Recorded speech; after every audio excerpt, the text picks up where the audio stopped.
Welcome to Blue Talks.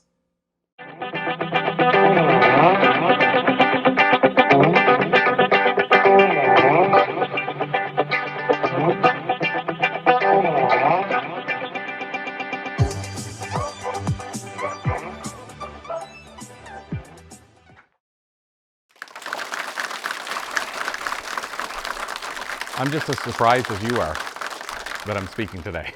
Heidi asked me about 20 minutes ago. So I never know at the events what I'm going to speak on anymore. I just kind of go with intuition. So she said, do you want to speak? And I said, let me think about it for 5 minutes, because I would like to think about what do I want to even speak about. So obviously there's no structure today. And it's just a short 10-minute talk just before we all take off. You guys have been so amazing today.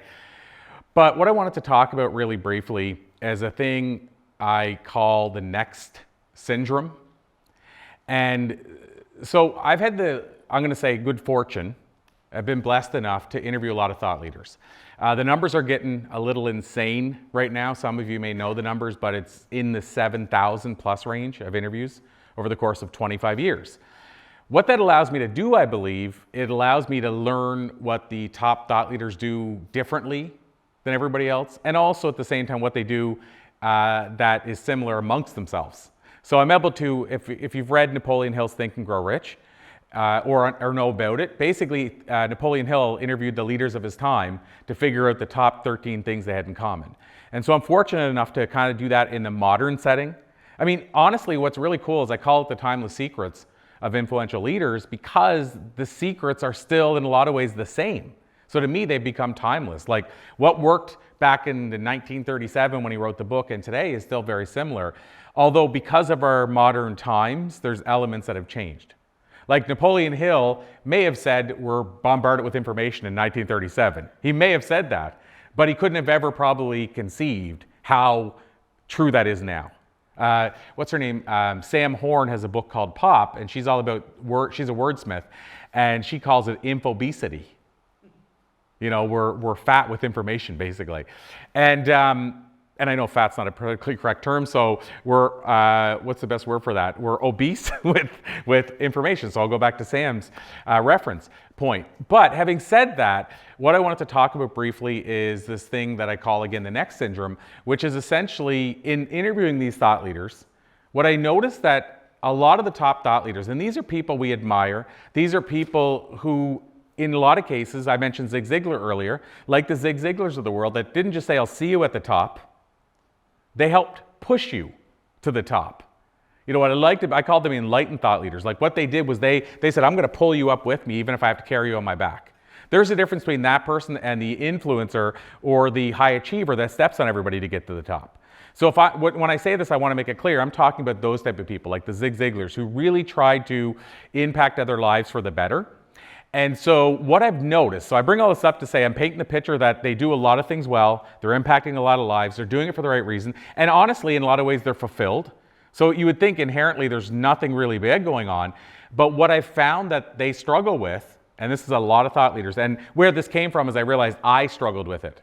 As somebody who seemed to have it together to some degree, who was very chill, who seemed to have what I was looking for, but still struggled in this one area. And so what I call it the next syndrome is that what I found is a lot of thought leaders think once the book is ready, everything will be perfect.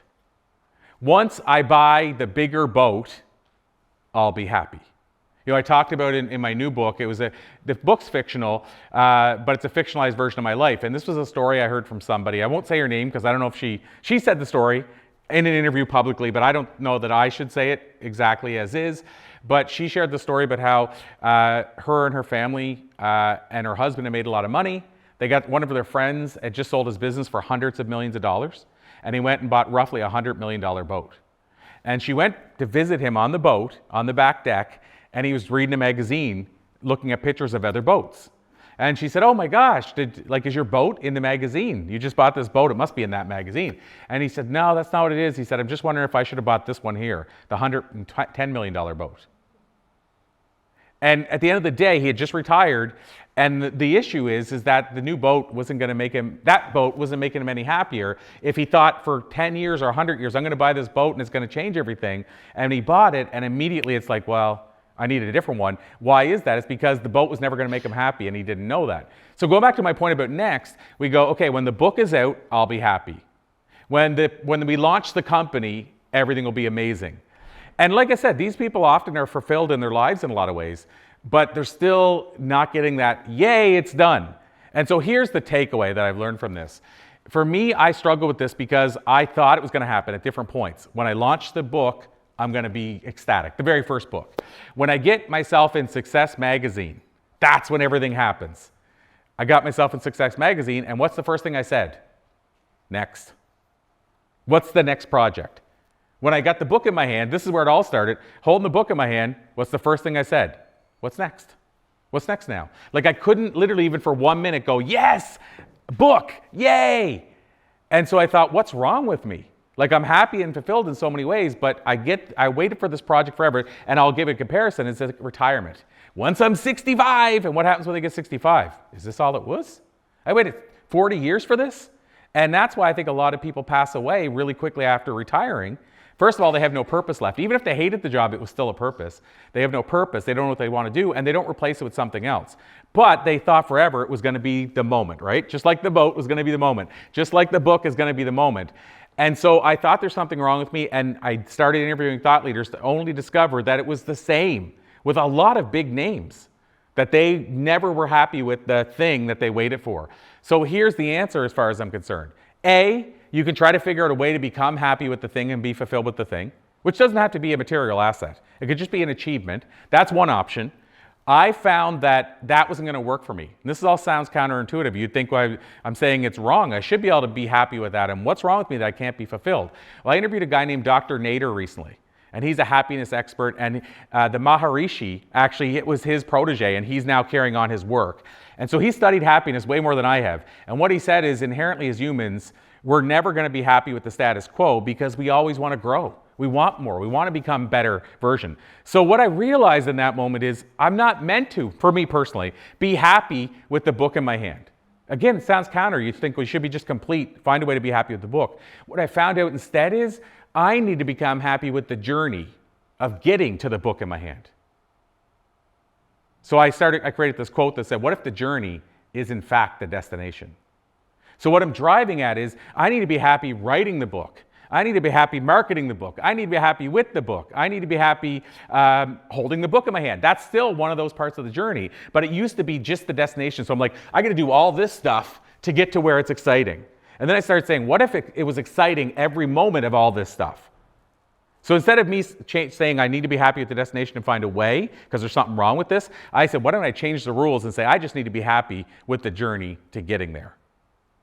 That changed everything for me. It was a monumental shift because, I mean, it's still, you have to find a way to be happy with those moments. But all of a sudden, I started becoming happy with those moments. Happy with the writing, as I said. Happy with the marketing of the book. Happy doing the interviews about the book. Happy with the book, which also is better. You know, Randy, you have a new book out. It helps you sustain the book more if you're happy with the journey, because then you're not trying to just do a bestseller launch that day, if the book sells or doesn't sell, it's over. Now, all of a sudden, you're happy with it, and you love the book, and you share it, and you're talking about it today, and maybe a year from now, you're going to be on another stage still talking about that book. So, the point of this is, what if we were to start finding a way to enjoy the journey? Which also means, what if we start finding a way to live in the moment, and be present, and practice the power of now? But what I hope you take from this is, it's not right or wrong, but there's a lot of thought leaders from the outside looking in have it all, and yet they're still not happy with that moment or that boat that you wish you had. They're not even happy with the one that they did get. But the ones that can find a way to be happy with all the moments in between, to me, that's where the magic happens. And I say this from a perspective of not just a journey of my own, but to actually interview and study thousands of people and notice this was happening and say, this has got to change somehow. And the somehow for me was realizing that we don't have to focus on this end result destination that's far off in the future. I think the beauty of this is it means we can start enjoying every moment versus waiting for that moment to finally enjoy life. Thank you guys so much.